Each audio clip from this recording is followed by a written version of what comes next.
6 months offshore. 6 months of oil, steel, and silence. Every dollar I earned was stacked in my head, shaped into a dream with my daughter's name written on it. College. A future better than mine. When the rig helicopter touched down, I didn't go home tired. I went home proud. I carried the surprise like a weapon ready to pierce the monotony of her life. But when I opened the door, the house was hollow. My daughter wasn't there. My wife smiled like it was nothing. A cruel tilt of her mouth. She dropped out. She's with her boyfriend now. The words hit harder than any storm offshore. Then she twisted the blade. "Your money's gone, by the way." She laughed when she said it. The sound followed me as I walked out of that house. I didn't slam the door, I didn't shout. I carried the silence with me, a silence that meant something had ended. I found my daughter 2 nights later, a diner shift, grease stains on her sleeves, a smile too tired for someone her age. She froze when she saw me. Not the welcome I imagined, not the tears of joy I had pictured while counting every dollar on the rig. Her voice was careful. "Mom said you didn't care about me, only the money." I felt the weight of every hour I had spent breaking my back against machinery. Every sunrise I had swallowed offshore while she believed I had abandoned her. She was paying rent for her mother's new apartment. 2 jobs, barely eating. She had been told her father was nothing but a wallet, and a closed one at that. I didn't argue. I didn't defend myself. The truth wasn't in words. The truth was buried in stolen accounts, forged signatures, manipulations whispered in her ear until she believed them. That was when I realized this wasn't just neglect, it was sabotage.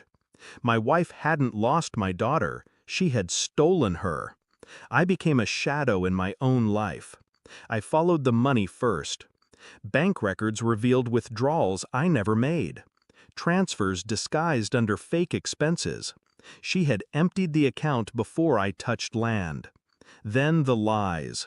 Phone logs between her and the boyfriend my daughter now lived with. Messages laced with contempt. My name used like a curse. Neighbors filled the gaps.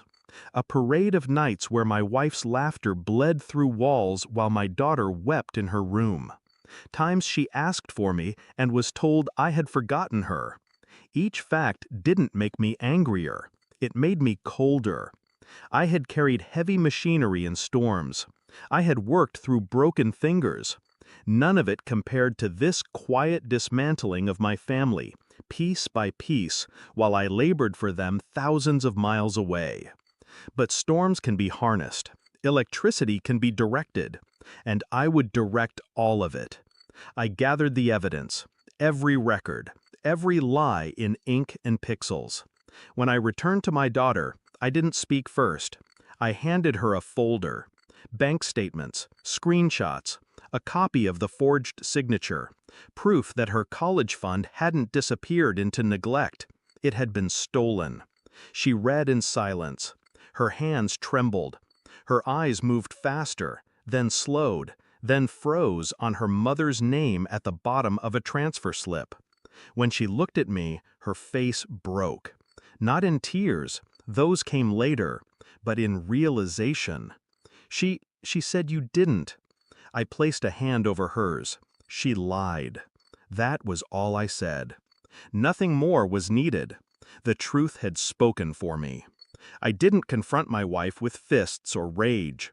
I confronted her with exposure. Every document was filed with the bank, with the police, with the courts. Theft, fraud, custody negligence.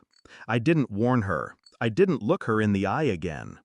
I let the law strip her bare, 1 page at a time, until the smirk she wore turned to panic. Her calls came, desperate at first, then venomous. I didn't answer. My silence was the sharpest blade I had.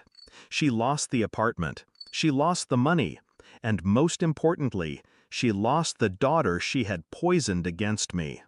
I don't believe in redemption, not for betrayal this deliberate. My daughter lives with me now.